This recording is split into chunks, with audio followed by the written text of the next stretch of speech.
Halo, selamat malam menyaner sekalian. Kita hari ini melanjutkan Sang Puspo Tajem part 17,45. Menarik ya? 17,45. Eh hari ini judulnya adalah Sinanggo Kawandoso. Apa itu artinya nggak tahu juga. Oke, sekarang kita nunggu Mas Agung. Apakah Mas Agung ada di tempat?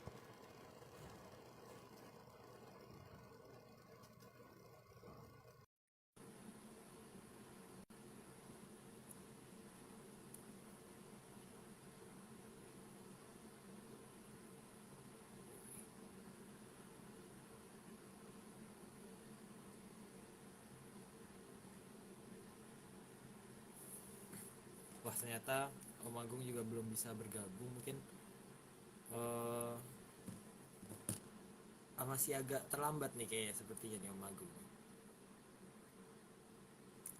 Oke, mungkin kita ngobrol-ngobrol santai dulu kali sama Mbak Vicky.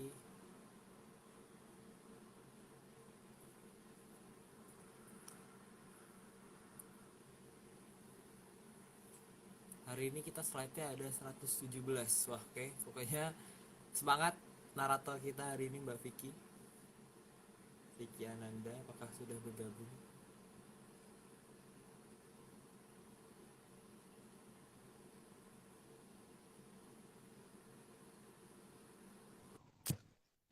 Oke. Selamat malam, Mbak.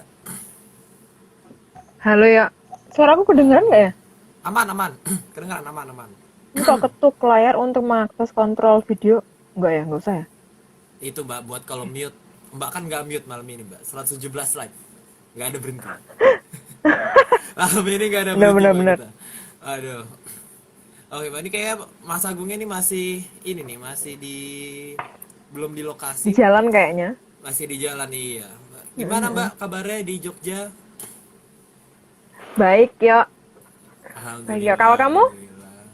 Alhamdulillah Mbak di Jakarta aman. Kemarin di BSD juga ya panas Mbak lumayan.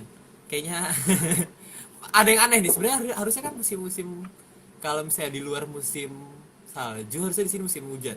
Tapi sayangnya kemarin Ha, panas sih malahan di sini panas banget panasnya panas banget nyelkit panas. di Jakarta panas banget.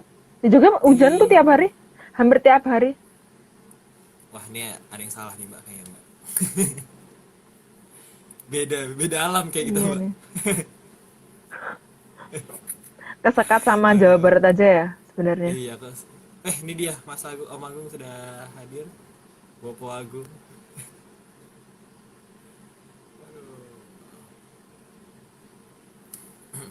Suaraku kecil ya Mbak? Mbak suaraku kecil emang Mbak? Kurang besar. Nggak kayak biasanya, nggak kayak biasanya. Nggak kayak biasanya ya? Oke siap. Halo, maaf, belum balik Halo, aku. halo Om. Belum, Waduh, ini sepertinya baru jalan masih di dari jalan. mana nih? Iya, Jalan dari dari mana Om? mana-mana. Hmm, dari kerajaan yang Dari mana Om mana? hari ini Om? Kerajaan apaan? Ini kok ada tulisan top apa tab on the screen that access video control. Apa ya maksudnya? Tap aja ya berarti ya? Itu Om, itu buat mute. Kalau Oh, misalnya berarti mau tap mute, biarin aja. biarin aja nggak apa-apa. Saya nutupin Sebentar ya. gambar. Ini perubahan device sebentar. Karena katanya kecil suara. Enggak sih, tempatku gede. Di tempatnya Aryo, apa di tempatku gede suaranya Aryo. Mungkin anu, apa namanya kurang Mbak Vicky aja yang ini kali. HP-nya baper. HP-nya ya, bukan orangnya ya. Iya, Mbak. Halo. Ini lampunya kuning jadi nggak begitu jelas ya. Yes, Ben. Yang penting masih bisa live. Halo Aryo, gimana? Udah ini. Bapak Aryo gimana? Bapak Aryo. Kok nggak ada suaranya ya? Gak ada, gak ada suaranya Aryo, gak ada suaranya. Bapak Aryo coba. Suaranya ngambek gitu Bapak Aryo. Karena Nah, suaranya nggak ada ternyata. Oke, oh gitu. ya udah kita hari ini langsung mulai aja kali ya. Ya udah, Halo, halo. langsung mulai aja. Ya, Oke, ya, ya. siap. Oke, slide 1. Salah satu sekar kaindran yang ada di Jawa adalah tembang Sigromilir yang akan menceritakan awal akan berdirinya Keraton Pajang. Karena banyak Mbak ya, jadi kayaknya nggak perlu dibahas deh, langsung aja. Sudah siap minum belum Mbak? Karena ini Udah kok, toh udah Mas. banyak. Oh ya, wes. Slide kedua, dalam sekar kaindran tersebut digambarkan dengan jelas bahwa karebet atau sang rakit bergerak perlahan namun pasti menuju bintara. Karebet ya Mbak ya, bukan karebet. Oh Karebet. ya, karebet. Itu. Ya. Nah, oke, lanjut. Lanjut, slide ketiga, dengan jelas juga digambarkan bahwa sang karebet didorong dan dilindungi oleh 40 ekor buaya yang berada di sisi kanan, kiri, depan, serta belakang. Sayangnya nggak ada Mas Pardiman ya, kayak kalau ada Mas Pardiman bisa ditembangke itu si Gromilir. Gitu. Oh, ada tembangnya. Ada. Heeh. Kan namanya Sekar Lanjut ya. Kaendra, Mbak. Oh ya, sorry. Lanjut. Pak Pardiman lagi banyak tamu kayaknya, Mas. Lagi rame. Oh ya wes. Mbak bisa nembang kayaknya, Mbak. Oh, nggak bisa, sorry. Oh, nggak bisa Tidak ya. bisa. Oke. Oke, slide keempat. Buaya-buaya tersebut dipimpin oleh Sang Jolo Sengoro dan Sang Bajul Sengoro. Keduanya merupakan Jaya Kawijayan yang dulu pernah dimiliki oleh Pangeran Werkudara. Kalau kalau buaya yang di situ mungkin beda dengan buaya yang ada di sini kali Mbak. Kalau karena kalau di sini kan ada buaya darat, ada buaya mana gitu buaya Waduh. asin, buaya apa kan. Benar. Ya lanjut aja Mbak, nggak perlu dibahas kok ini. Slide kelima, penggambaran penjagaan sang karebet, karebet itu atau rakit tersebut diceritakan dengan jelas dan di situ juga ditunjukkan bahwa arah rakit tidak bisa diubah. Jika sang karebet hanya menuju ke satu arah saja yaitu bintara. Ya, masalahnya Bintara itu di mana nggak tahu kan. Saya kan itu yang lagunya yang si Gromilir itu loh Mbak, sang ketek sinonggo bajul kawan doso kang jageni gitu. Tapi aku nggak bisa nembangi sih. Bisa lanjut aja. Slide ke-6, karena begitu banyaknya buaya yang menjaga, maka tidak ada kekuatan dari arah luar rakit yang bisa membelokkan. Bahkan ketika aliran air tidak searah dengan arah rakit sekalipun. Ya karena ada yang dorong kan, seperti kapal kalau ada mesinnya kan mau harusnya berbalik ya tetap bisa jalan gitu. Ini juga karena ada yang dorong, makanya sebenarnya ya cukup mengherankan orang banyak karena belum tentu buayanya kelihatan oleh banyak orang sih. Tapi beberapa yang pasti kelihatan, tapi kan nggak akan ngeh kalau itu didorong sama sekian banyak buaya. Lanjut Mbak. Oke. Slide ke-7, sehingga di saat itu Sang Adiwijaya bisa tertidur di atas sang karebet karena karebetnya sudah bisa berjalan sendiri dengan arah yang tepat. Enak banget ya, bisa Oh. jalan sendiri, nanti nggak perlu dayung, nggak perlu ini. Gitu. Oke lanjut aja Mbak. Oke. Slide ke-8, sementara dari kayangan Suduk Pangudal-udal, Sang Hyang Batara Narada juga mengawasi lajunya sang karebet dan sedang menunggu saat yang tepat untuk membawa turun Wahyu Cakroningrat. Ya kan ada di tembangin juga ada ini tuh sang Resikane Koputro Anjlok saking Wiyati dan seterusnya gitu, ada kata-katanya gitu sih. Kalau bisa nemu yang lengkapnya ya, karena sekarang ini hanya rata-rata hanya dipotong sih. Hanya dipotong sampai kawan doso kang jageni itu sudah itu panjang itu panjang banget sebenarnya. Oke lanjut Pak. Oke, slide ke-9, setelah waktunya dianggap tepat, maka Sang Wahyu Cakraningrat dipanggil Sang Hyang Batara Narada. Jadi persiapkan untuk turun ke si Adi Wijoyo kan yang lagi tertidur itu. Lanjut Mbak. Slide ke-10, Agar kondisi bisa berjalan lancar, maka Sang Hyang Bathara Narada mengajak turun Sang Wahyu Cakraningrat dan diminta manunggal dengan Sang Adi Wijaya. Ya, dalam kondisi masih belum tersadar sih anaknya soalnya waktu itu. Jadi turunnya Wahyu tidak disadari oleh si Adi Wijoyo waktu itu. Lanjut, Mbak. Slide ke-11, penggambaran ini sangat mirip dengan kondisi di saat Sang Kartasura belum menyadari akan siapa dia dan apa tugasnya, atau masih dianggap tertidur. Ya, karena situasinya mirip sih, cuman bedanya itu di atas rakit, ini nggak di atas rakit, gitu aja sih bedanya. Ya, kalau Adi Wijoyo dijaga 40 buaya, ini dijaga oleh, ada terusnya ternyata. Lanjut dulu aja, Mbak. Slide ke-12, Sang Kartasura diikuti dan dijaga oleh 40 kumara luhur yang akan menuntunnya, tapi tidak disadari oleh Sang Kartasura. Makanya ada kata-kata kawan doso kang jageni gitu kan, kawan doso kang jageni. Makanya jangan kaget kalau kemudian itu ada kabinet 40 menteri dan sebagainya itu ya. Karena memang angka 40 jadi angka penting gara-gara itu. Lanjut, Pak. Oke, Ah, slide kirain ada ke-13. buayanya beneran. Emang Arya mau jadi buayanya? Oh, enggak. Bukannya Arya udah jadi buaya ya? Waduh, jangan dong. Jangan buka-buka di sini, Mbak, malu. Jadi kita lanjut. Oke. Lanjut, Oke, Mbak. slide ke-13. Perlambang dari 40 kumara luhur tersebut berada dalam pengawasan Sang Wahyu Hastabrata yang saat turun dibawa oleh Sang Hyang Bathara Narada. Tergantung nyebutnya ya. Kadang-kadang disebut Cakraningrat, kadang-kadang disebut Hastobroto dan sebagainya, Pak. Tiap zaman kan itu berubah nama, tapi Hasta itu 8 dewa kan yang mengawasi. 8 Betoro tepatnya. Itu mantan Presiden Soeharto menggambarkan dengan sangat jelas itu di Museum Purna Bakti. Gitu ya. Jadi anggap aja ya. Dongeng. Lanjut aja, Mbak. Kalau diceritain ntar panjang ini.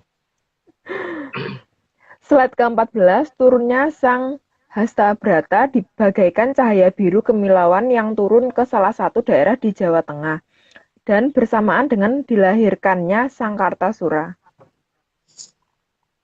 Itu cemplorotnya terang banget itu. Kata banyak orang yang lihat ya, tapi karena saya nggak ngeliat waktu itu, tapi ada yang ceritakan tuh terang banget, tadi nggak keduga dan itu masuk ke ada di berikutnya, Mbak, lanjut aja, Mbak.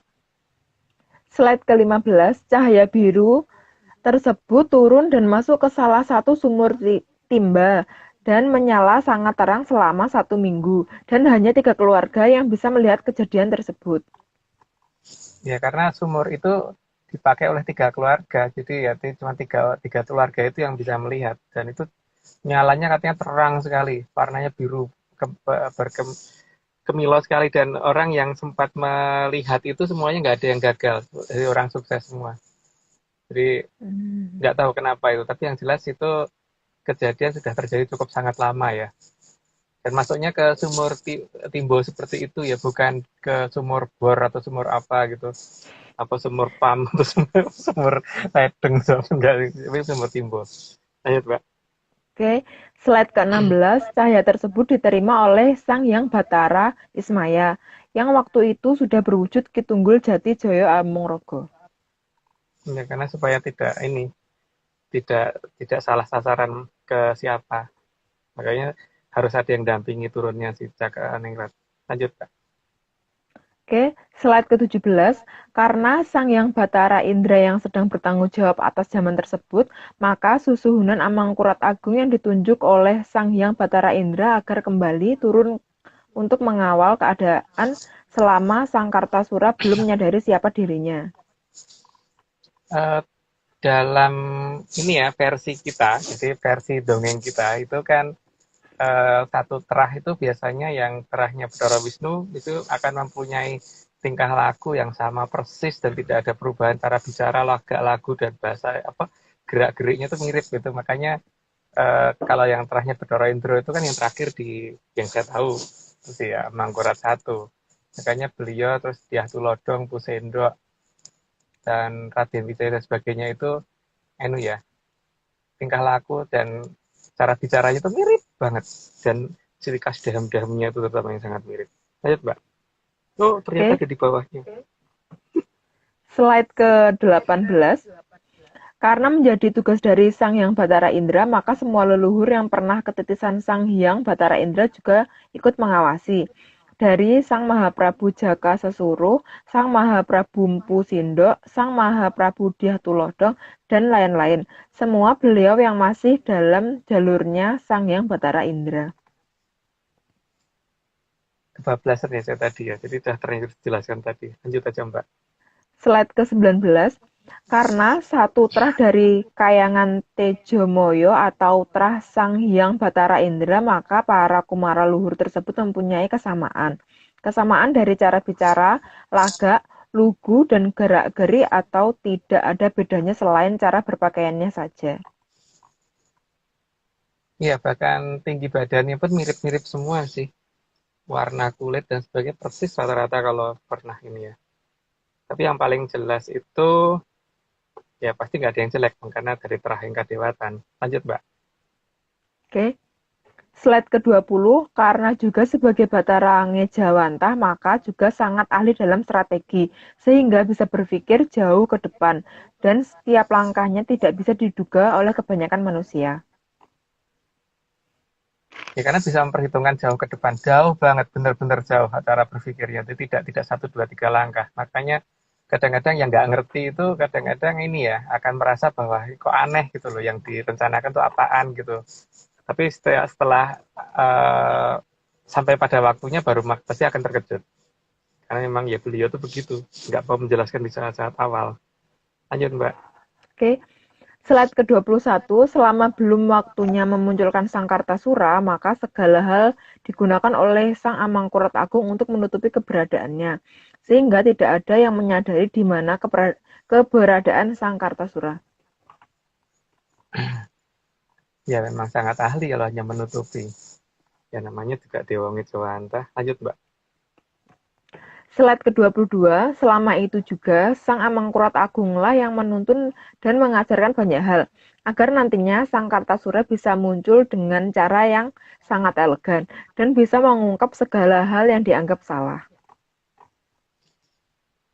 Jadi tidak dengan apa ya teman-teman atau gimana itu enggak. Mungkin kalau ada pun tidak kelihatan terlalu seperti orang berandalan atau gimana gitu enggak. Jadi benar-benar akan muncul dengan cara yang elegan dan tidak terduga-duga oleh banyak orang gitu.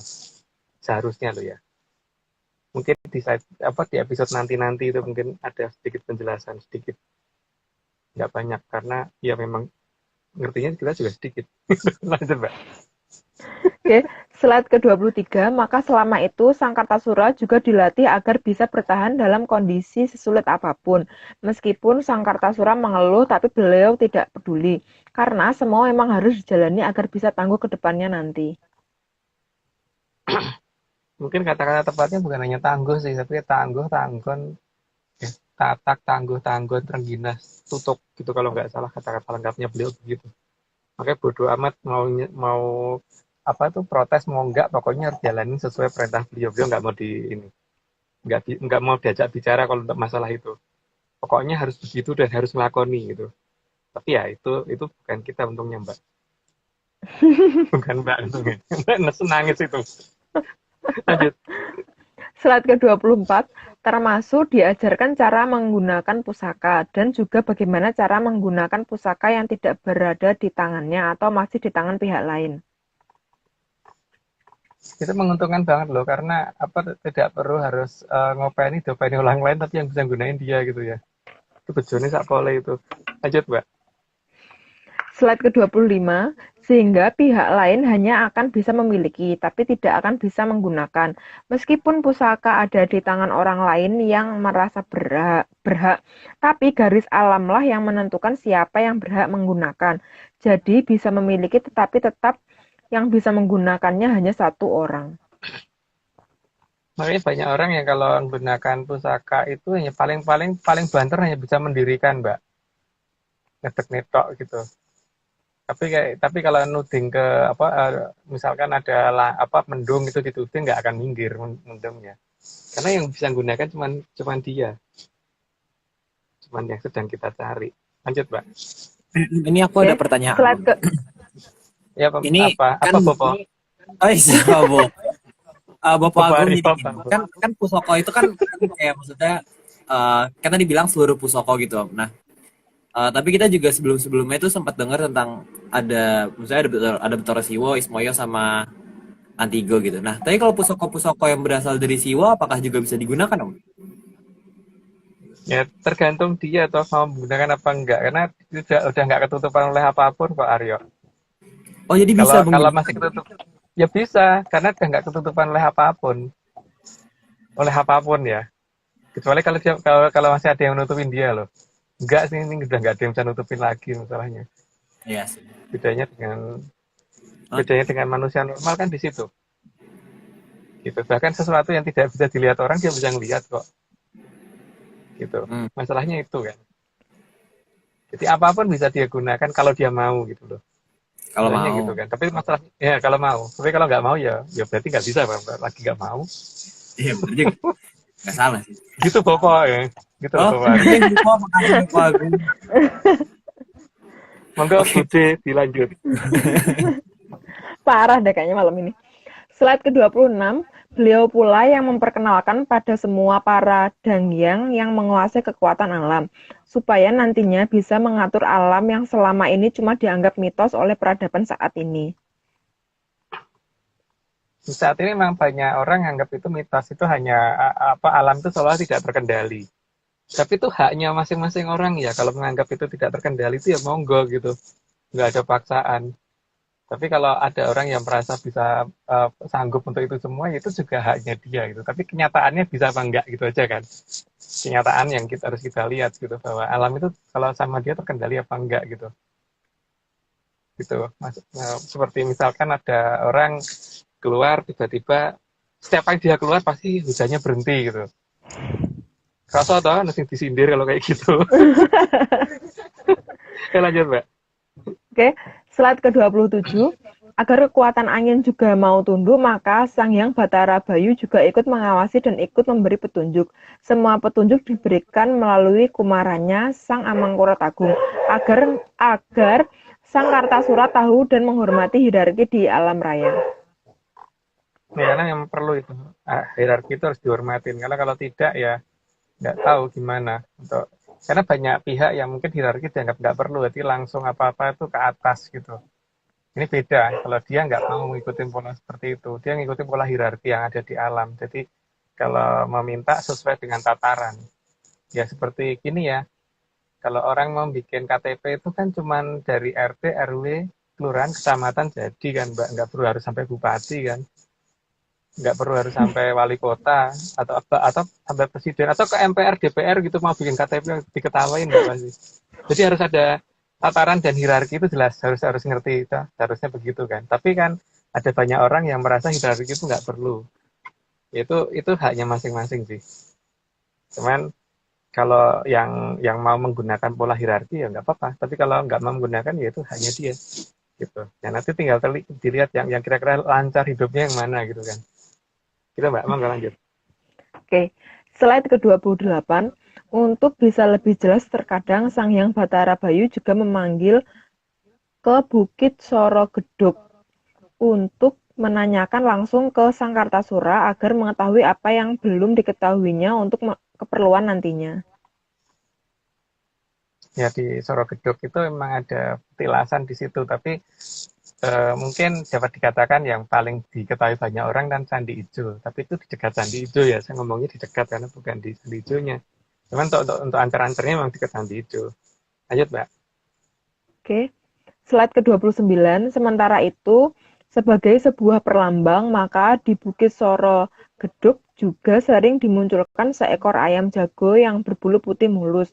Ayam jago ini berada di bawah lindungan Ki Poleng dan Nyai Poleng, yang merupakan anak cucu dari Sang Naga Tapak Angin, yang ada dalam kekuasaan Sang Hyang Batara Bayu. Itu nggak boleh diambil ditangkap orang loh, itu kata banyak orang kalau misalkan berani nangkap itu tahu-tahu nanti ya ada masalah yang menerimanya lah. Biasanya izin terbitnya habis. Biasanya loh izin terbitnya, karena kayak Poleng sama Nyai Poleng jaga itu banget gitu. Karena itu sebagai pertanda untuk lahirnya apa untuk nanti munculnya Kartosuro kan. Lanjut Mbak. Oke. Slide ke-30, ayam jago putih tersebut tidak boleh diganggu oleh siapapun karena merupakan titipan dari Sang Hyang Batara Bayu. Sehingga kalau ada yang berani mengusiknya maka akan berhadapan langsung dengan Ki Poleng dan Nyai Poleng yang berada di Bukit Sorogeduk. Nah, ini sekarang kalau ada yang mau mencoba silahkan loh, tapi tanggung jawab bukan saya loh ya. Gitu. Itu Mbak, ayo lanjut. Oke, slide ke-31, ayam jago inilah yang nantinya akan mengikuti Sang Kartasura. Dan ini yang akan jadi kekuatannya, karena ayam ini hanyalah tanda untuk Sang Nagasari di mana pada saat waktu yang tepat untuk menunjukkan di mana keberadaan 3 kerajaan besar yang sebenarnya. Ya kalau ngerti bisa menggunakan itu secara tepat ya karena dia bisa dari penunjuk arah gitu loh sebenarnya. Tapi kalau ngerti cara menggunakannya ya, kalau ngerti cara kontaknya dengan si jagonya itu dan diizinkan sama Kiai Poleng sama Nyai Polengnya. Gitu. Lanjut, Pak. Oke, slide ke-32, sementara itu Sang Hyang Batara Bayu juga mengamati dengan seksama keberadaan Medang Kamulyan agar tidak terjadi salah terima dengan Sang Kartasura dari kayangan Pangluwung. Pangluwung itu kayangannya Bathara Bayu. Mungkin kata-katanya udah tepat, tapi nggak perlu dibahas. Lanjut aja, Mbak. Oke, slide ke-33, untuk bisa menguasai gerakan alam, maka Sang Hyang Batara Wisnu juga sering memberi petunjuk. Apalagi karena rajanya bangsa Kajiman, Sang Prabu Lindu Potapati yang bisa membuat tanah bergerak, berada dalam kekuasaan Sang Hyang Batara Wisnu. Itu mestinya harusnya ada di Gua Lindu ya, tapi ada di bawah nggak ada. Ya udah, itu setahu berdasarkan babat menyan kita ya, itu kan ada di Nusa Kambangan di daerah Gua Lindu. Itu tapi ya kalau orang bisa ngelihatnya tempatnya seperti apa. Tapi kalau enggak ya hanya bisa ngeliat gua saja. Lanjut, Mbak. Oke, slide ke-34. Sementara itu pusaka senjata cakra juga dititipkan ke Sang Mahaprabu Batara Ikling agar tidak bisa digunakan oleh sembarangan orang. Cakra itu ada banyak di tiap zaman kan berganti-ganti ya. Kadang ada pakai nama Cakrawinoto, Cakrabrasporo dan sebagainya. Nah, saat ini yang akan diberikan kan yang namanya Cakrabrasporo, Cakrotibosworo. Jadi hati-hati kalau ngomong sama orang yang punya Cakrotibosworo itu artinya kalau salah bicara bisa jadi kelihatan bahwa maksudnya mau ngakalin atau mau nipu malah kelihatan kalau dia ngaku sendiri gitu. Maling ngaku maling itu bisa terjadi itu Mbak kalau ketemu dengan orang yang punya Cakrobaswara. Jadi bahkan dia bisa mempengaruhi orang bahkan hanya dengan lihat televisi aja. Kalau orang ngomong macam-macam, kalau dia ngelihat pas waktu itu ngelihat dan itu siarannya live, itu bisa ngaku di depan umum tanpa dia sadar loh. Dan ternyata banyak kan kalau Mbak ngeliatin waktu itu. Iya. Ada beberapa pejabat negara yang tiba-tiba bicara tanpa sadar bahwa ngaku loh. Nah, itu berarti dia sudah ada, kesimpulannya gitu kan. Jadi di Kartosuro ini sudah ada. Lanjut, Mbak. Oke, slide ke-35. Sekar Wijaya Kusuma juga dititipkan ke Prabu Lindu Potapati agar besok bila Sang Kartasura salah bertindak dan mengakibatkan korban jiwa, maka bisa menghidupkannya kembali agar tidak bersalah terhadap alam raya. Nah, itu dalam cerita babat menyan kita loh ya, orang bisa dihidupkan lagi. Karena kalau dalam kondisi normal kan manusia di zaman sekarang menganggap bahwa itu nggak mungkin kan, tapi kalau bagi dia mungkin gitu. Di babat menyan kita mungkin, tapi yang bisa melakukan dia bukan semua orang yang nggak pegang Wijaya Kusumo. Dan Wijaya Kusumo itu yang dititipkan ke Prabu Lindu Potapati ya, jadi bukan Wijaya Kusumo sembarangan. Karena itu nggak banyak Wijaya Kusumo yang ya juga bukan nggak banyak, memang cuma satu yang dari Bathara Wisnu. Lanjut, Mbak. Oke, slide ke-36. Sementara itu Kumara dari Mpu Sombro juga meminta agar meminimalisir sekali menggunakan Sekar Wijaya Kusuma. Hal itu disampaikan pada saat akan mengambil pusaka buatan beliau yang berbentuk seperti paku yang bernama Sang Pleret di daerah Kediri yang sekarang berada di Jawa Timur. Pusaka tersebut bisa menghidupkan orang yang sudah meninggal di sana, sehingga Sang Pleret bisa diminta dari pihak yang waktu itu memiliki, tapi tidak tahu kalau itu adalah Sang Pleret. Jadi kan pada saat Amangkurat Emas dulu eh, perang ke timur, jadi kan dia Sampyoh ya. Jadi Sampyoh itu apa ya? Bahasa Indonesia itu sama-sama meninggal gitu ya. Nah, ciri-ciri Pleret yang betul itu kan dari besi towo, terus besi towo itu warnanya kelabu, jadi bukan hitam, bukan porosani. Bentuknya segi empat kayak piramid gitu. Segi empat bagian bawah memanjang kira-kira ya hampir segini gitu. Dulu sama PB1 kan pernah dipakai untuk nusuk Kapten Tek. Waktu itu Kapten Tek kan pakai baju besi sehingga ujung bagian atasnya rompal terus kemudian gosong. Kemudian sama busuk Kologati sempat ditajemin lagi sehingga bentuknya jadi gini, terus lanjut lagi ke atas, ujung bagian atasnya agak gosong gitu kan. Dan lebih pendek sekarang, nggak kayak yang dulu gitu. Tapi kekuatannya tetap sama. Jadi dia pegang itu harusnya Mbak. Cuman masalahnya kan sekarang itu ada di mana yang namanya. Ya, bentuknya mirip paku sih, makanya kalau yang pegang dulunya harusnya Paku Buwono kan. Bentuknya memang persis banget sama paku. Dan itu pusaka Jawa Barat ya, karena Bu Sombro itu kan orang Jawa Barat, bukan orang Jawa Tengah. Moga-moga nggak ada yang jelas. Lanjut Mbak. Udah bingung. Bingung sih Mas, benar. Slide ke-37, sementara Aji Bolosrewu juga ditinggalkan di suatu daerah bernama Sewon. Saat ini dalam kondisi disirep Begananda, sehingga dalam posisi tertidur dan dikemayan agar tidak terlihat.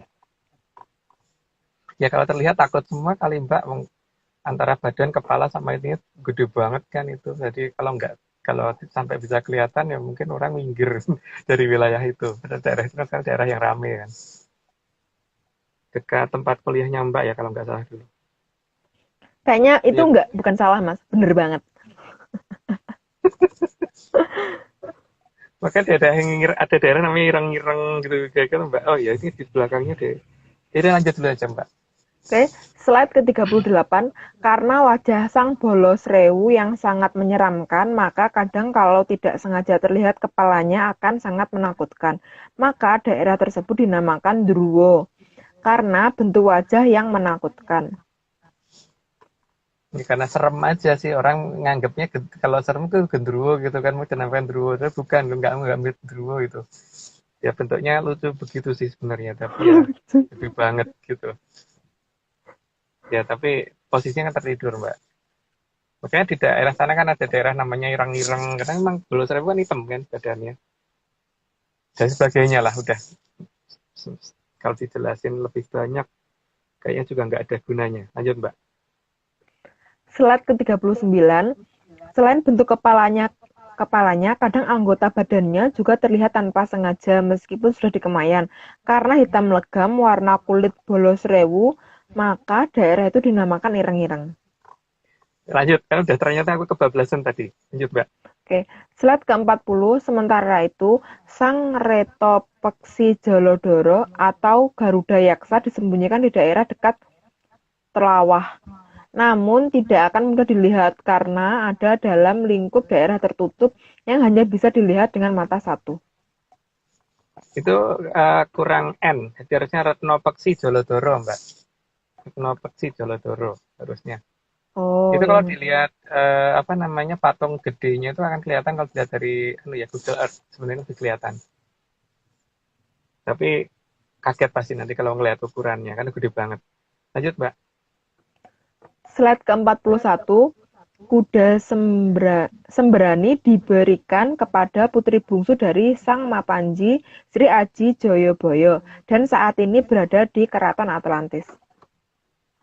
Tapi itu kadang sering lepas, maka saya sempat kelihatan di terbang antara Bukit Tukung, Gunung Tukung, Waduk Malahayu yang ada di Brebes apa tidak salah ya. Di sekitar sana sering banget muncul itu.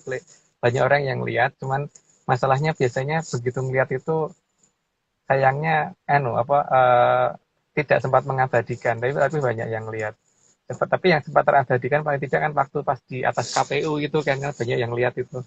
Ayo Mbak. Oke, slide ke-42. Namun, sang sembrani juga kadang dilepas di antara Waduk Malahayu, Bukit Ares sampai ke Gunung Tukung di daerah Banyumasan. Keduluan ya Mbak ya. Ini lanjut aja Enggak Mbak. apa-apa, Mas. Slide ke-43, sementara Sang Hyang Batara Wisnu juga mengawasi dengan seksama dari kayangan Untoro Segara. Segoro. Segara, sorry. Ya, lanjut aja itu nama kayangannya beliau. Lanjut aja Mbak. Oke. Slide ke-44, Sang Hyang Batara Brahma juga berkepentingan memberi petunjuk, mengingat zat salah atau kama dari Sang Hyang Batara Guru yang disembunyikan oleh Sang Hyang Batara Durga, mulai ditemukan oleh banyak orang, dan akan dijadikan pemusnah kehidupan. Itu ada dalam surat Mandalogiri ya. Kalau bisa nemu surat Mandalogiri yang asli, pasti akan ada cerita itu gitu. Tuh, tapi ya monggo dicari sendiri aja. Jadi nggak perlu saya ceritain. Lanjut, Mbak. Oke, slide ke-45.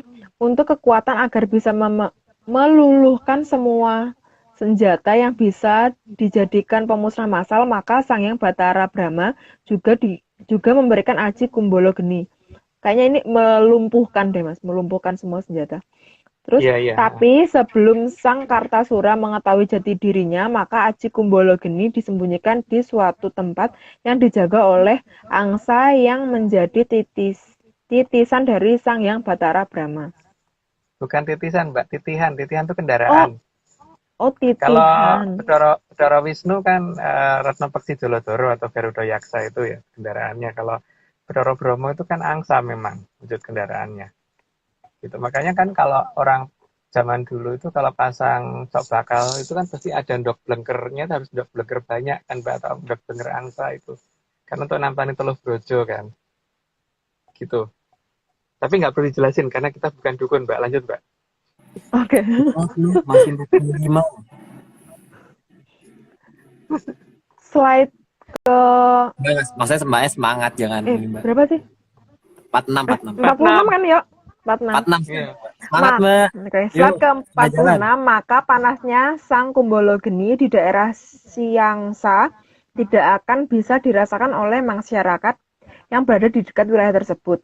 Maka daerah itu lalu dinamakan Siangsana karena dari kata Siangsa. Nah, akhiran na berarti sasana atau tempat, maka Siangsana berarti tempat Sang Angsa, titihannya Sang Hyang Batara Brahma.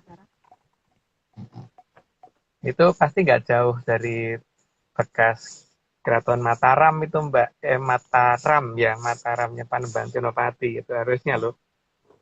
Harusnya. Karena kan beliau Bromo. Untuk versi kita ya. Tapi kalau orang lain yang nggak tahu. Ayo Mbak. Oke, slide ke-47. Selain itu, si angsa inilah nantinya yang akan memberikan petunjuk kepada Sungai Brantas yang sebenarnya, serta bagaimana cara membukanya.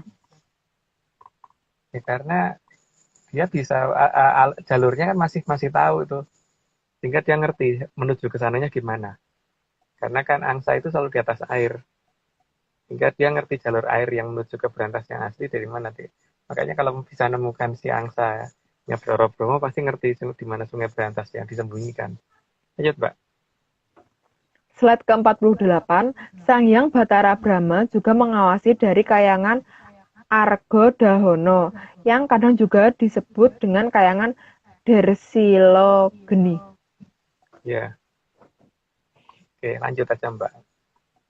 Slide ke-49, sementara itu untuk memperbaiki sikap dari Sang Kartasura yang terlewat kaku, Sang Hyang Batara Kamajaya dan Sang Hyang Batari Ratih juga ikut memberi petunjuk dan memberi tanda berupa bulan yang purnamanya menjadi 3 hari. Itu yang bisa dilihat orang, tapi yang langsung oleh beliau kepada dia sendiri pasti banyak ya. Cuman di sini memang kalau dikatakan kaku lewat kaku, Mbak. Dan Dan hal yang paling utama adalah nggak sabaran. Jadi tidak nyambung dengan orang katanya harus sabar, itu enggak. Kalau bagi dia kesabaran adalah awal suatu malapetaka katanya. Nggak salah gitu. Lanjut Mbak. Oke, slide ke-50, purnama yang berlangsung 3 hari untuk mengingatkan keberadaan 3 kerajaan besar yang pasti akan mendukung kemunculan Sang Kartasura. Juga untuk mengingatkan apa dan siapa yang menunggu di sana. Ya salah satu desa wetan kalinya itu kan sudah pernah difoto sama Bopo Aryo Mbak. Oh ya, bener. Waduh, kan nama Iya Bopo loh Agung nyatanya. juga. Tetapi kan yang foto Bopo Aryo. Yang nunjukin kan Bopo Agung. Guys, pokoknya ya, kenyataannya yang punya fotonya Bopo Aryo gitu. Ya lihat Mbak. Ayo lanjut. Oke, slide ke-51, Sang Aji Asmorodahono juga dititipkan ke Danghyang Ambar Ketawang, agar nantinya jika bicara bisa didengar oleh orang banyak. Meskipun selalu dicari-cari kesalahannya, tapi tetap tidak bisa ditemukan kesalahannya. Ya itu nanti kan. Jadi dia para punya Aji Asmorodahono, maka kalau bicara orang pasti dengerin gitu ya. Dan orang nggak suka pun ya tetap dengerin gitu. Sampai kadang-kadang lupa kalau mau nyari salahnya di mana karena terlalu dengerin. Coba lihat ya nanti seperti apa sih orangnya. Penasaran ya Mbak ya, aku juga Ya lanjut Mbak. Slide ke-52. Selain itu, Sang Hyang Bathari Rati juga yang memberikan pertanda akan pernah adanya tragedi Loro Blonyo. Maka bukan dikatakan Loro Blonyo, tapi Loro Blonyo. Gimana sih Mas ini? Ya begitulah. Karena loro itu berarti sakit kan. Lanjut aja Mbak. Oke, slide ke-53. Sejak saat itu juga angka 2 perlambang Loro Blonyo disebut Loro bukan 2 yang berarti kejadian yang menyakitkan atau loro di masa lalu. Ya. Tapi salah ucap jadi loro. Ya, benar-benar. Lanjut Mbak.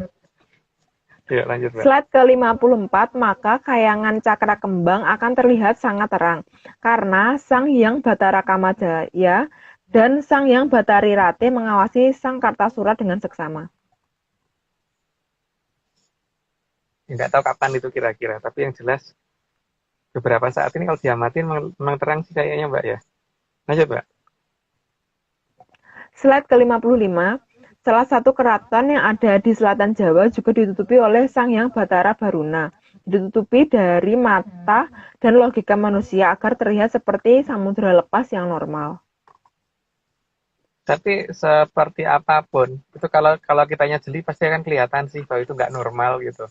Walaupun secara logika apapun pasti akan kelihatan ini aneh gitu kalau nggak ya. Lanjut Mbak. Oke, slide ke-56, karena pola penutupan yang sangat kuat oleh Sang Hyang Bathara Baruna, maka sejak saat itu pola air yang menutupi keraton Atlantis digambarkan sebagai pohon beringin. Bukan hanya pohon beringin sih ya, mungkin air mancur juga menggambarkan itu juga kan. Gitu, tapi air mancur yang apa ya, yang menutup keseluruhan gitu, bukan hanya yang seperti yang kita lihat saat ini. Ya, mungkin anggap aja begitulah. Itu lanjut aja Mbak. Slide ke-57, namun bagi yang jeli seharusnya pohon beringin bentuknya tidak membulat, kecuali kalau dibentuk. Jadi pohon beringin seharusnya berbentuk seperti gambar ini. Ya karena pohon beringin harus memang bentuknya nggak begitu, nggak bulat. Makanya kalau dilambangkan pohon beringin bentuknya bulat itu lebih cocoknya adalah itu air mancur yang sangat air yang disedot dari tengah terus dilepas gitu. Jadi membentuk kayak kubah gitu yang nutupin. Harusnya begitu. Jadi seharusnya itu bukan lambang pohon beringin, tapi kalau dianggap lambang pohon beringin itu hak masing-masing orang. Lanjut Mbak. Slide ke-58, bentuk pola penutupan keraton Atlantis atas seizin Sang Hyang Bathara Baruna akan terlihat seperti ini, maka gambaran yang jelas mirip berupa pohon beringin. Bagus ya gambarnya ya. Nggak usah dikomentari deh Mbak, lanjut aja. Oke, slide ke-59, sehingga pola penutupan yang seperti ini kalau dari kejauhan nampak seperti lapisan abu-abu yang terlihat di batas cakrawala Samudra Selatan. itu udah sering dibahas, jadi kayak nggak bisa dibicarakan. Lanjut aja Mbak. Slide ke-60, atas persetujuan dari Sang Hyang Bathara Baruna dan Sang Hyang Wening, maka keraton Atlantis menjadi tidak mudah terlihat. Dari garis batas terluar dari keraton Atlantis hanya akan terlihat seperti lapisan berwarna abu-abu di batas cakrawala Samudra Selatan. Dan lebih tinggi. Jadi kalau kita melihat dan kita ukur sudut elevasinya itu pasti naik, bukan sejajar atau turun. Dan itu aneh sih sebenarnya kalau ngelihat lautan kok di ujung sebelah sana bukannya ke bawah tapi malah ke atas. Walaupun ke atasnya nggak terlalu banget gitu, tapi kelihatan ke atas sih, bukan ke bawah. Lanjut Mbak. Oke, slide ke-61. Untuk menggambarkan keberadaan Atlantis dengan sangat jelas, maka sandi keberadaan ringin kurung digambarkanlah alun-alun utara dan alun-alun selatan. Ya ada daerah yang tertutup, daerah tertutup maksudnya kan. Ada daerah yang berupa seperti beringin, yang tertutup seperti beringin, yang tertutup yang tidak boleh dilihat orang. Jadi orang akan kalau mendekati ke lokasi itu hanya bisa lewat di pinggirnya atau mendekati tapi tidak bisa masuk ke lokasinya gitu kan, maksudnya itu sebenarnya. Lanjut Pak. Slide ke-62, keberadaan ringin kurung tersebut untuk menggambarkan bahwa keraton baik dari depan dan dari belakang ada dalam lindungan keraton Atlantis. Ya, tapi bukan berarti ada keraton yang di Laut Utara loh ya. Lanjut Pak. Oke, slide ke-63, ringin kurung yang berjumlah 4 juga menunjukkan perlindungan akan dilakukan terhadap 4 penjuru mata angin. Jadi bukan karena Atlantis ada 4 keraton, tapi lebih merupakan janji akan melindungi di 4 penjuru mata angin. Sebenarnya orang mesti harusnya mulai bertanya ya, kenapa namanya kok mata angin gitu loh. Kalau arah itu kan harusnya yang bisa dipakai menunjukkan arah itu misalkan bintang, itu misalkan bintang Polaris itu jelas itu sebagai standar arah utara gitu kan. Itu angin gitu loh. Harusnya dipertanyakan tuh kenapa kok namanya mata angin bukan mata bintang gitu. Atau matahari atau mata apa gitu. Atau apalah yang penting tapi angin emang angin bisa dijadikan patokan arah gitu kan. Harusnya ada orang yang curiga dengan pemaknaan nama itu gitu. Tapi sayangnya yang curiga cuma orang-orang Atlantis series doang ya Mbak ya. Lanjut Pak. Slide ke-64, dikatakan ringin kurung karena setiap pohon beringin dibatasi pagar yang membuat tidak semua orang bisa memasuki area pohon beringin. Hal ini untuk menggambarkan bahwa keraton Atlantis tidak akan mudah dimasuki oleh sembarang orang. Hanya yang berhak dan mendapatkan izin saja yang bisa masuk ke area keraton. Sehingga gambaran ini menunjukkan bahwa Atlantis tidak tenggelam atau masih ada. Ya kalau ada yang mengatakan Atlantis tenggelam itu haknya mereka ya. Tapi kan kita berarti kan malah enak toh Mbak menelitinya lebih gampang karena orang udah nggak mencari, jadi kita sendiri yang mencari gitu. Jadi kalau kita diizinkan ke sana kan itu keberuntungan kita gitu loh. Minimal salah satu bagian dari Lemurian yang pernah difoto oleh Bopo Aryo itu sudah mau menunjukkan diri gitu loh paling tidak, dan Bapak Aryo berhasil memfoto dengan kamera yang sederhana bukan dengan kamera yang bagus gitu. Lanjut Mbak. Oke, slide ke-65, jalan di antara kedua ringin kurung juga menunjukkan keberadaan Sang Nagasari yang bisa membuka jalan agar alun-alun atau ombak bisa terbelah untuk akses menuju Atlantis. Jalan ini hanya akan digelar oleh Sang Nagasari jika ada yang memang dikehendaki berjalan menuju keraton Atlantis. Kalau kenal Nagasarinya loh. Kalau nggak kenal ya nggak mungkin. Tapi kalau cuman merasa kenal ya nggak bisa juga ya. Karena di sini benar-benar harus kenal. Gitu masalahnya. Yang ada malah masuk laut, bukan bisa jalan di atasnya si Nogosari. Lanjut Mbak. Oke, slide ke-66, keberadaan Sang Nogosari atau Olor juga digambarkan di Keraton Taman Sari untuk memberikan gambaran agar Sang Kartasura dapat mengingat tata cara masuk ke Keraton Atlantis. Maka beberapa kode ditinggalkan di banyak lokasi yang tidak akan mudah terbaca oleh yang berpegang pada pola pikir barat. Pokoknya kalau mikirnya masih pakai cara filsafat, dijamin tidak akan bisa nemu maksudnya apa. Jadi benar-benar harus mikir menggunakan pola nenek moyang kita dulu gitu. Jadi bukan menggunakan pola filsafat. Terus nyasare kalau pakai filsafat dijamin. Nah sekarang kalau Mbak pengen nyasar silahkan pakai filsafat Mbak. Monggo dilanjut. Oke, slide ke-67, keberadaan sumur Gumuling juga sebagai pertanda bahwa dulu pernah ada kejadian. Kejadian yang menyebabkan ditutupnya peradaban besar terhadap peradaban kekinian yang merasa sudah lebih maju dari peradaban yang lalu. Ya, karena pernah ada orang minta air sampai balik sumur gitu kan katanya loh. Lanjut Mbak. Slide ke-68, agar Sang Kartasura lebih paham, maka juga diadakan daerah bernama Segoroyoso atau Samudra Buatan yang berada di dekat Taman Sari. Taman milik para dewi yang bernama Sari yang terpusat di selatan Jawa. Nggak tahu apakah sekarang udah berubah dari nama Segaran. Segaran kan berarti kan segoro palsu ya, Segaran. Tapi untungnya di daerah dekat timur kiri ya kalau nggak salah masih ada nama Segoroyoso ya Mbak ya. Kalau nggak salah. Dan sandi-sandi itu hanya bisa dibaca oleh orang yang ngerti gitu. Karena kalau menggunakan cara mikir yang berbeda emang nggak akan bisa sih. Itu hebatnya nenek moyang kita, nutupinya pintar padahal jelas gitu ya. Kelihatan di depan mata tapi nggak terlihat jadinya gitu. Padahal terlihat. Lanjut Mbak.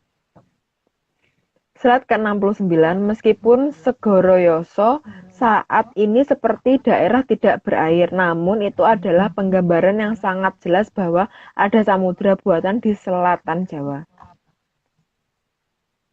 Dan di situ ada tata cara masuk gitu loh, ada tata cara masuknya ke sana dan ya itu kalau tahu dan itu Bapak Arya mungkin tahu kali caranya. Waduh, yang ahli itu Bapak Agung. Aku nggak tahu apa-apa. Kalau Ya, Bapak lanjut. Arya bisa, ini di komen ada yang pengen ikut soalnya. Semoga nanti saya diizinkan, minta dikenalin. Ini Oke, apa Mbok Vicky ternyata?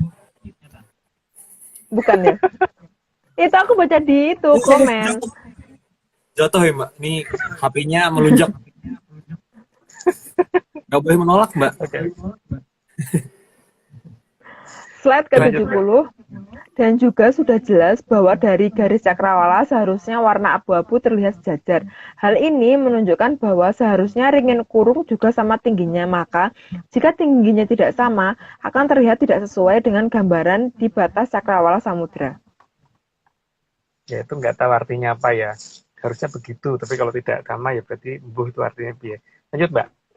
Oke, slide ke-71, karena memang sudah ada dalam jangka bahwa besok akan ada Aldoko mengamuk menyeruduk pohon beringin yang akan menjebol sampai ke akar-akarnya. Hal ini harus diartikan sendiri dan semua orang berhak mengartikannya. Namun, jika ditelusuri menggunakan pola pikir filsafat, pasti tidak akan ketemu apa maksudnya. Ya, lanjut aja Mbak. Slide ke-72, gambaran ringin roboh bukan gambaran permusuhan antara Aldaka dan Keraton Atlantis, tapi lebih pada kode keras dari alam raya yang harus dicari, tanpa melibatkan pola logika barat apalagi filsafat.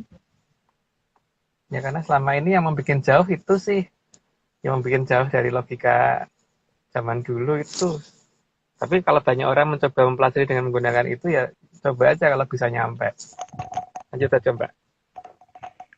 Slide ke-73, Sang Hyang Batara Surya yang bertugas mengatur putaran waktu, menjaga agar terang dan gelap bisa datang bergantian, sehingga hitungan waktu akan menjadi lebih jelas. Ya, lanjut Mbak. Belum layak Slide dibahas. ke-74, selain menjaga putaran waktu, Sang Hyang Batara Surya juga memberikan pertanda agar zaman berjalan sesuai dengan kehendak dari Sang Hyang Toto Winanci. Hal ini sudah dijabarkan oleh Sang Hyang Batara Panyarian, serta ditulis ulang dengan cukup teliti oleh Sang Mahaprabu Sri Aji Joyoboyo. Ya ada dalam tulisannya Serat Jongko Joyoboyo, cuman masalahnya bisa nemu yang asli apa enggak, itu aja. Lanjut Mbak. Slide ke-75, sehingga setiap gerakan aneh dari kayangan Eka Cakra pasti akan langsung berpengaruh terhadap kehidupan di arca pada yang ada di peradaban kita, tapi tidak akan berpengaruh terhadap 3 peradaban besar. Ya, iya, karena mereka ngerti bagaimana harmonisasi dengan alam, sehingga bencana itu tidak akan mencapai ke wilayah mereka. Menjauh dari wilayah mereka, iya gitu.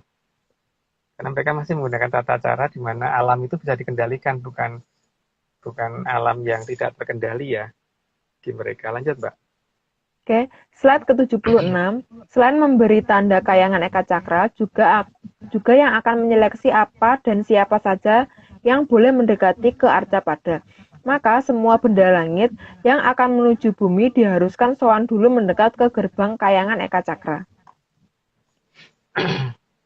Jadi artinya kan jangan takut ada meteor menghantam bumi gitu kan, atau asteroid menghantam bumi. Don't worry gitu, judulnya itu kan. Lanjut, Mbak. Oke, slide ke-77, maka sebelum Wahyu Ero Cokro turun, Sang Wahyu Ero Cokro harus mendapat izin dulu dari Sang Hyang Batara Surya, agar semuanya sesuai dengan aturan waktu dari Sang Hyang Toto Winanci. Dan jika masih berdasarkan pada logika barat, maka kayangan Eka Cakra akan menjadi sangat susah diamati, meski menggunakan peralatan termaju dan tercanggih sekalipun.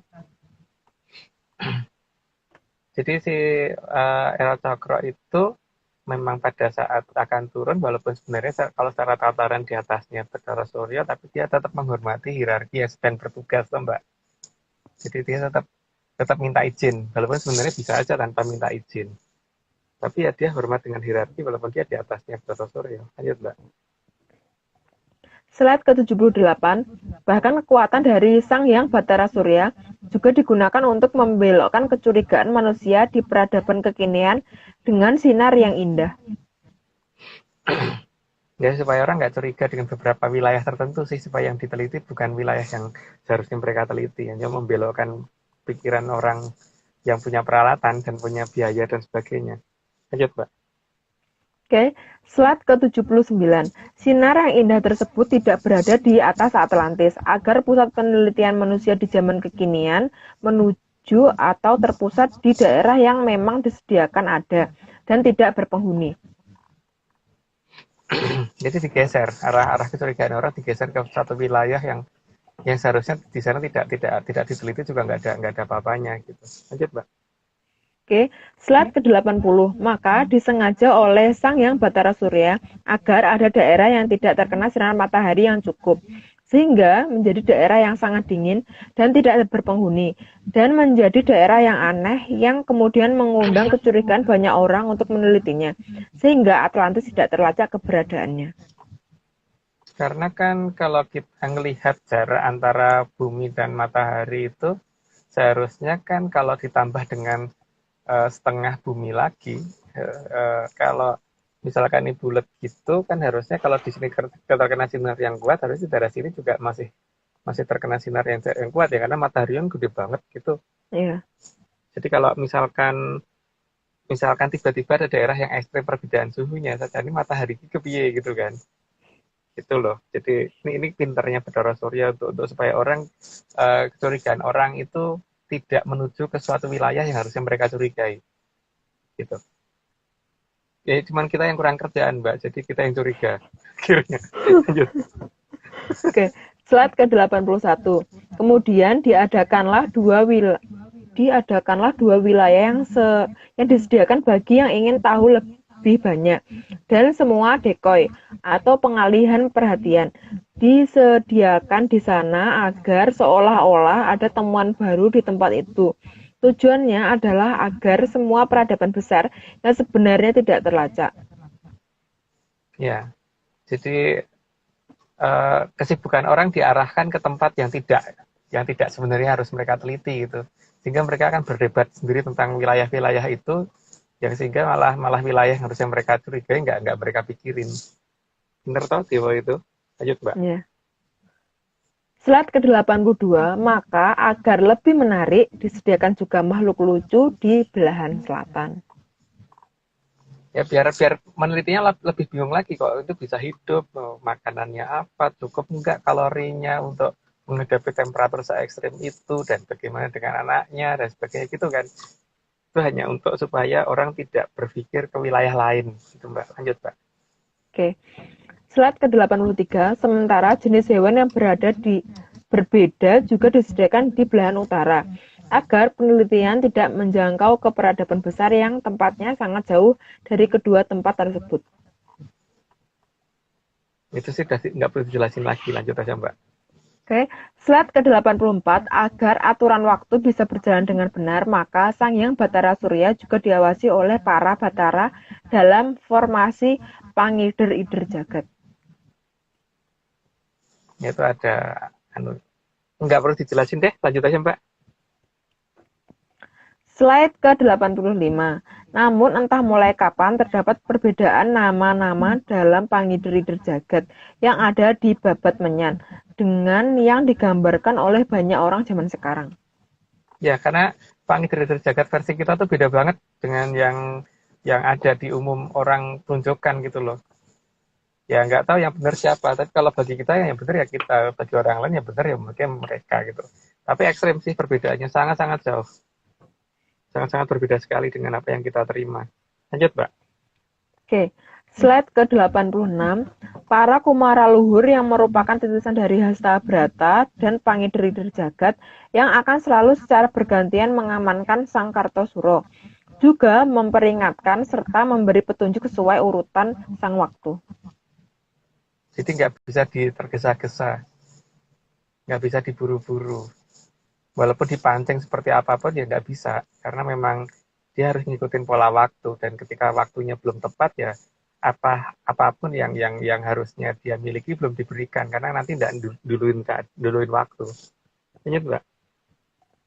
Slide ke-87, karena dijaga oleh 40 Kumara Luhur, maka banyak kejadian yang tidak terduga yang selalu mengarahkan agar apa yang dilakukan Sang Kartasura menjadi benar. Ya walaupun banyak orang mengatakan itu salah, tiba-tiba jadi benar aja apa yang dilakukan gitu. Jadi ketika dia dikritik salah, ya malah yang kritik itu yang celaka biasanya. Gitu Mbak, lanjut Mbak. Slide ke-88, selain menjaga ke-40 Kumara Luhur tersebut juga akan menutupi Sang Kartasura jika belum saatnya muncul.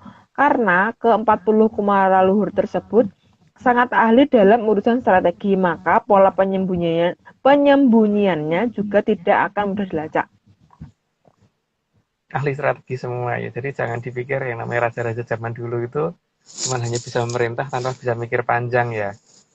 Dia itu sangat bisa memikir panjang, bahkan tahu keadaan yang ke depan gitu. Jadi memang ya apapun yang beliau lakukan itu tidak akan bisa diprediksi dengan gampang sih. Lanjut Mbak. Oke.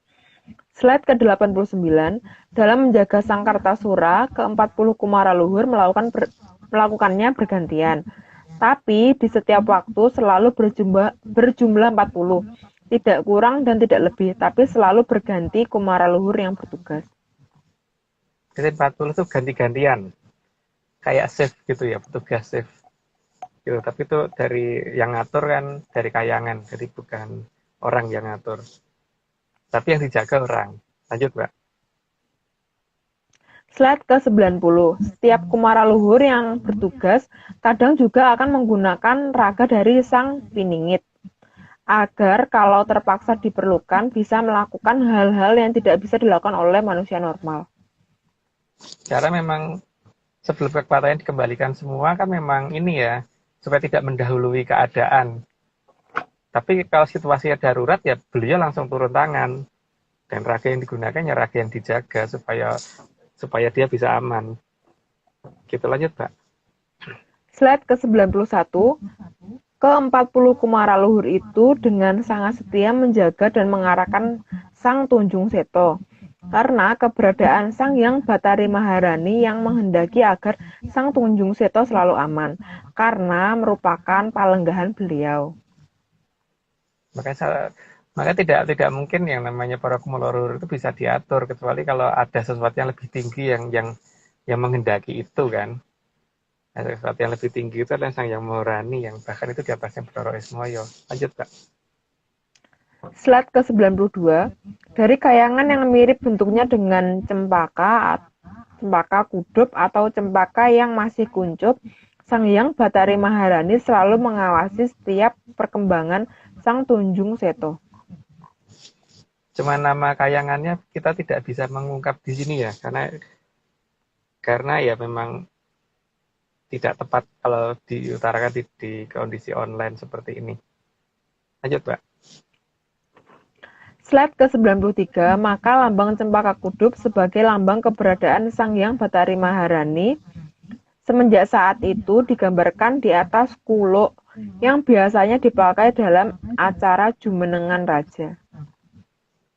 Mungkin nanti detailnya Sang Hyang Maharani mungkin 2 episode lagi kali ya.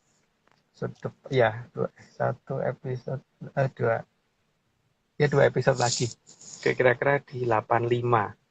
Lanjut, Mbak. Slide ke-94, keberadaan cempaka kudup ini juga untuk mengingatkan karena di banyak serat kuno justru kayangan beliau dan sosok beliau ini yang hilang dalam ajaran leluhur yang ada saat ini. Ya, satu nama itu yang hilang sih.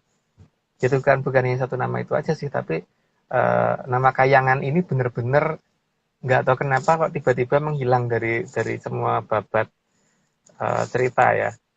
Tapi kalau misalkan bisa mendapat petunjuk pasti akan ngerti kalau ada satu kayangan yang tidak disebutkan, yaitu itu yang akan membawa perubahan ke Kolosubo. Lanjut, Mbak. Slide ke-95, meskipun hilang dalam tradisi di negara ini, namun mitos Sang Hyang Bathari Maharani dalam penamaan yang lain tetap tidak bisa dihilangkan di belahan bumi yang lain.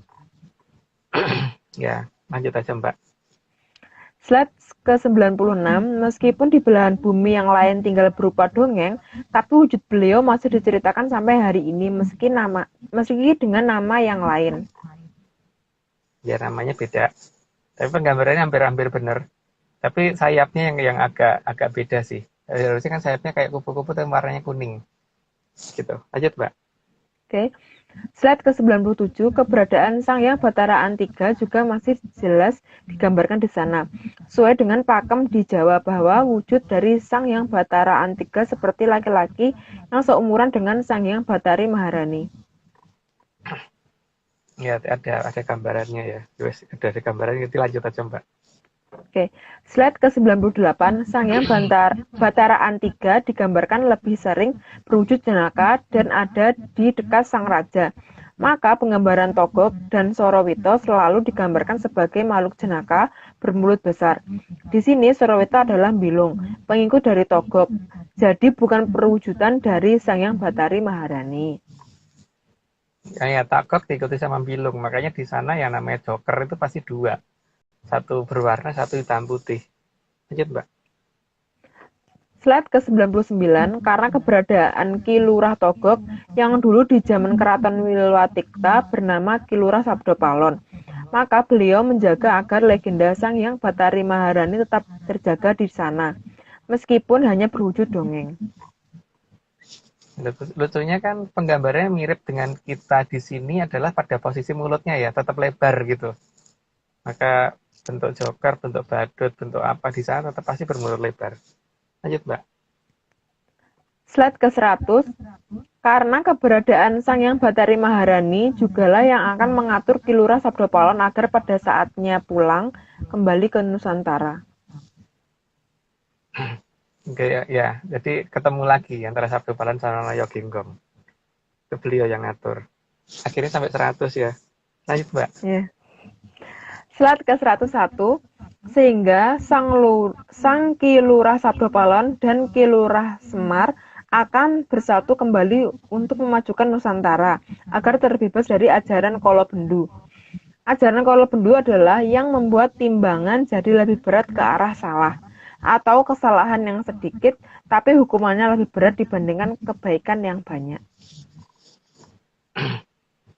Ya karena kan kalau kita nimbang pakai neraca gitu, Mbak, yang satu diganduli balon gas, yang satunya digandulin batu gitu. Pasti kan yang satu narik ke atas, satunya narik ke bawah. Tapi ini lucunya tuh yang yang diperhatikan cuman yang narik ke bawahnya gitu loh, bukan yang narik ke atas gitu loh Mbak. Itu di zaman kalau bendu seperti itu, tapi nggak tahu itu di zaman kapan ya kira-kira seperti itu. Jadi orang salah sedikit itu hukumannya lebih besar daripada lebih banyak hukumannya daripada berbuat baik sebanyak-banyaknya gitu loh. Jadi ada sistem matematika yang error atau gimana ya, sehingga timbangan selalu mengarah pada pokoknya kudu salah gitu. Seolah-olah masuk kayangan itu susah gitu. Jadi yang gampang itu masuk tempat yang berbahaya gitu.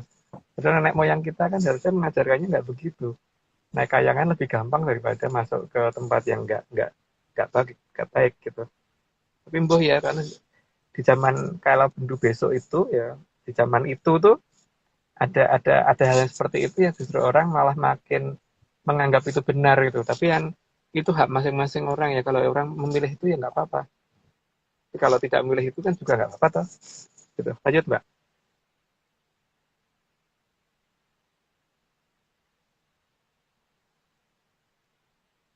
Tuh, Mbak muter-muter. Baik, Mbak Vicky. Lagi muter-muter. Iya 102 ya, Mbak. Satu-satu. Satu-satu, Oh, satu-dua. Satu-satu. Satu-dua ya. iya. Mbak Vicky lagi muter-muter. Pasti Atau maraton. dibacain atau dibaca putus. Putus. Mau kita lanjut. Bacain Kita mau- Aryo. Dibacain Aryo dulu aja biar ini. Saya kan masih di jalan Aryo biar itu sempat pulang. Sudah balik. Nah, ini aku nyari dulu nih bahannya.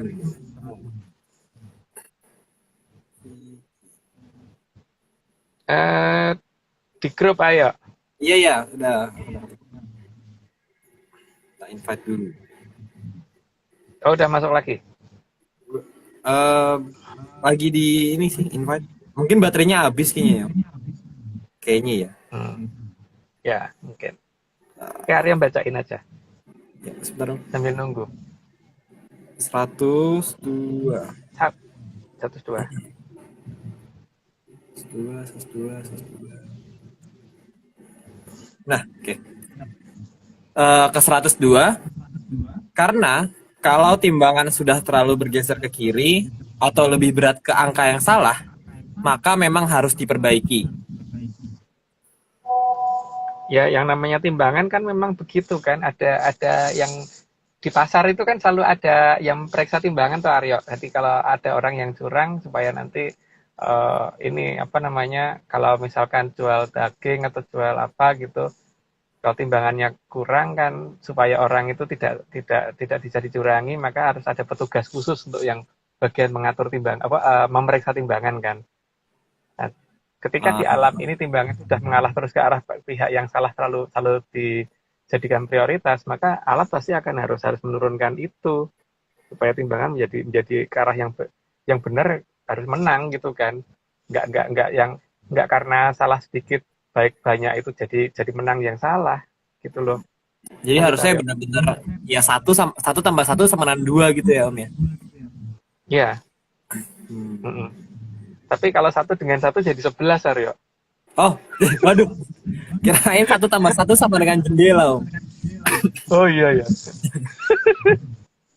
Lanjut. Aduh. Itu timbangannya udah hancur itu. Berantakan itu udah. Iya. Oke, kita lanjut ya Om. 103. 103, karena alam itu sangat adil, maka timbangan juga harus bisa sejajar. Saatnya untuk bukan lagi bebendu yang lebih berat dan jadi prioritas, maka zaman harus diganti dan dijauhkan pada bebendu. Jadi apa namanya, sesuatu yang sifatnya ancaman itu harusnya sudah tidak berlaku ya. Tapi itu nanti di zaman apa kan kita nggak tahu. Tapi yang jelas harus ini ya, harus mulai dirubah zaman itu menjadi sesuatu yang lebih indah gitu kan. Jadi sesuatu itu tentang manusia dan kehidupan itu dibikin menjadi lebih mengerti, bukan pokoknya salah sedikit itu yang harus dihukum walaupun sebenarnya banyak gitu kan. Jadi aku apa tidak kan masalahnya, kemungkinan besar itu akan ada zaman yang seperti itu kan. Makanya beliau sudah mempersiapkan itu, bahwa nanti harus ada tukang yang akan memperbaiki timbangan, itu tugasnya Kilura Sabdopalon kalau nggak salah. Lanjut, Mbak. Atau tugasnya Kilura Sabdopalon bukan ini, bukan eh, siapa Sang Tunjung Seto itu. Ya karena kan dia diikuti itu. Oh iya. Berarti melalui Oke, Mbak. si Tunjung Seto ini. Oh ya Mbak Vicky, Ya, bro. sampai 104, Mbak. Tadi Gabung, itu Mbak. tadi itu hilang sinyalnya. Wah, Ya. Oke, langsung Oke, aja. 104. Slide ke 104. Untuk memperbaiki timbangan juga harus ada perbaikan dan kalibrasi ulang dari biji timbangan atau kalibrasi ulang tentang cara menilai aturan zaman. Jadi yang saat ini dianggap baik belum tentu baik di masa depan. Dan yang dianggap salah juga belum tentu salah di masa depan. Iya, karena memang harus ada penelitian total ulang ya. Jadi itu harus benar-benar oleh pihak yang ngerti bagaimana memperbaiki penilaian biji timbangan itu gitu. Jadi bukan semua orang boleh itu, memang harus ada istilahnya departemen khusus gitu kan yang bagian mengawasin itu dan harus memperbaiki yang berhak untuk memberi sanksi gitu kan. Lanjut, Mbak. Oke, slide ke 105, maka yang harus dibenahi bukan saja pada masalah timbangan yang selalu berat ke kiri, tapi juga biji timbangannya agar tidak selalu menganggap bebendu lebih berat. Bebendu apa ya, Mas? Hukuman, kesalahan. Gitu. Jadi pada dasarnya kan kalau ada timbangan yang selalu anjlok terus ke sebelah gitu ya. Walaupun jadi misalkan di kanan ada emas 10 kg, di kiri ada bulu ayam 1, tapi tetap berat ke arah bulu ayam itu kan aneh gitu kan. Jeglek gitu, harusnya bulu ayamnya yang kalah berat sama emas 10 gram gitu kan, harusnya gitu. Tapi akan ada zaman seperti itu gitu loh, kalau di seratnya Ki Jayabaya akan ada zaman seperti itu, di mana orang lebih suka dengan tata cara seperti itu gitu. Tapi nggak tahu itu zaman kapan. Lanjut, Mbak. Oke, slide 106. Sehingga manusia bisa memahami aturan alam bukan karena didasarkan ketakutan akan dibendu atau dihukum. Dasar diciptakannya alam raya itu bukan karena hukuman atau ketakutan, tapi agar semuanya bahagia. Kan alam itu dibikin untuk kehidupan, toh, Mbak. Dan kehidupan itu bisa berjalan tuh bukan karena ketakutan kan, Mbak. Seharusnya itu toh. Jadi seharusnya itu yang ada aturan itu adalah bagaimana membuat orang itu bukan ketakutan. Artinya berarti timbangan itu tidak memberatkan ke arah kesalahan. Gitu. Lanjut, Mbak. Oke. Slide ke 107. Diharapkan setelah lewat zaman Kala Bendu dan berganti ke zaman Kala Suba, dasar ketakutan bisa berubah menjadi dasar kebahagiaan. Kayaknya nggak perlu dijelasin, lanjut aja, Mbak. Slide 108, secara struktural atau hierarki dari posisi Sang Hyang Bathari Maharani ke atas selalu menampilkan roman wajah tersenyum. Hal ini juga menegaskan bahwa wajah yang tersenyum bisa menghadirkan keindahan dibanding dengan wajah diliputi ketakutan. Ya makanya kan orang kalau melihat anak yang sedang tersenyum itu akan lebih nyenengke daripada yang lihat anak yang lagi jutek gitu kan. Apalagi yang lagi nangis ketakutan tuh gimana gitu. Ya jadi zaman itu harus mengarah ke seperti itu gitu loh, bukan mengarah ke kalau gini nanti kamu gini gitu, nggak gitu harusnya. Harusnya loh ya. Kayaknya ada yang kesinggung, Mas. Aku nggak nyinggung itu kan nggak tahu kapan kan masalahnya. Emang bener. Kita ngomong masa kini kan, kita nggak ngomong di masa kini. Siapa tahu 1 juta tahun lalu ya, nggak tahu juga ya om kita ya. Ya lanjut, Mbak. Zaman dinosaurus. Oke, slide ke 109. Maka pengawasan timbangan harus menjadi prioritas agar tidak terjadi kecurangan dimanapun. Sehingga petugas yang memeriksa juga harus rutin dan banyak karena timbangan ada di mana-mana agar tidak ada lagi yang cenderung bergeser ke kiri. Ya, lanjut aja, Mbak. Tadi udah diomongin sih itu. Slide ke-110, maka bila sudah tiba saatnya, semua akan menjadi tepat jika Sang Hyang Bathari Maharani kembali bersama dengan Ki Lurah Sabdopalon. Sehingga segala keajaiban yang dulu pernah ada bisa kembali nyata di Nusantara. Jadi semua keajaiban akan muncul kembali gitu. Jadi yang zaman sekarang dianggap cuma itu nggak mungkin jadi mungkin gitu. Harusnya begitu ya. Lanjut Mbak. Oke, slide ke-111, bagaimanapun juga Sang Tunjung Seto adalah palenggahan dari Sang Hyang Bathari Maharani.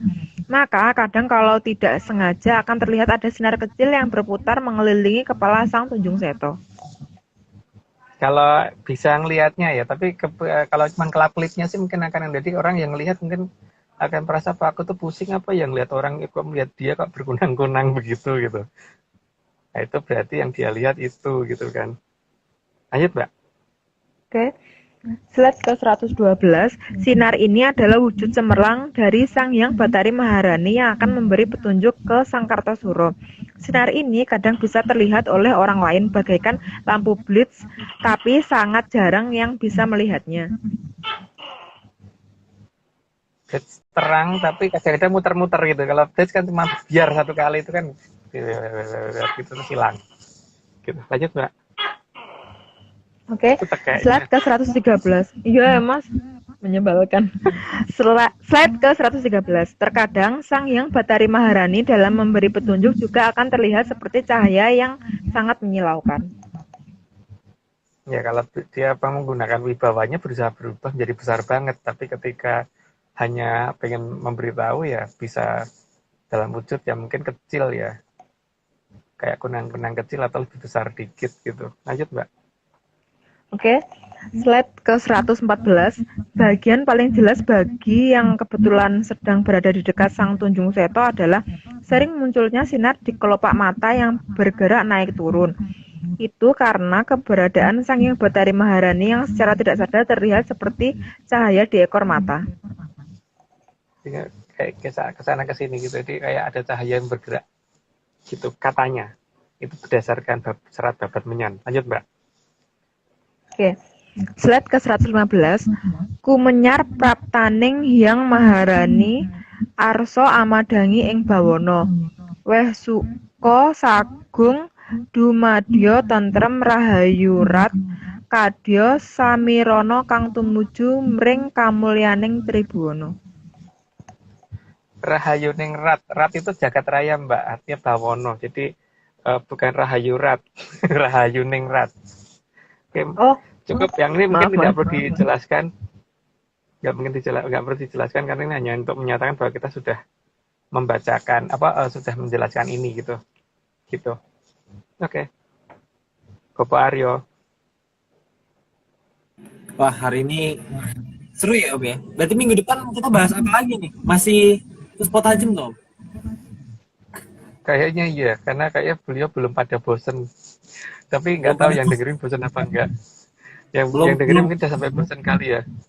Cuman besok lebih banyak kali ya kayaknya. Hah? Kenapa? Yang mungkin yang minggu depan mungkin lebih banyak, sekitar 130-an. Nggak tahu deh, beliau tuh aneh akhir-akhir ini, pokoknya disuruh memperbanyak terus, padahal waktunya juga ini. Yang kasihan pokoknya yang baca deh. Apes, yang dapat giliran apes. Yang baca kayaknya harus enggak, nanti kalau yang baca lebih dari satu kelihatan kecil slide-nya. Dari slide. Besok berapa Mas minggu depan? 130 Mbak. Amazing. Amazing. Bukan aku lah. Aku host aja. Aryo gede yang baca ya. Host gampang gini kan kamu? Iya.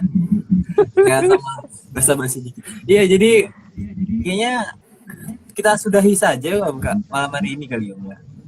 Bapak Ya, Agung udah malam. Biar Bapak Agung bisa beristirahat atau Pulang. mau pulang ke keraton mana Om?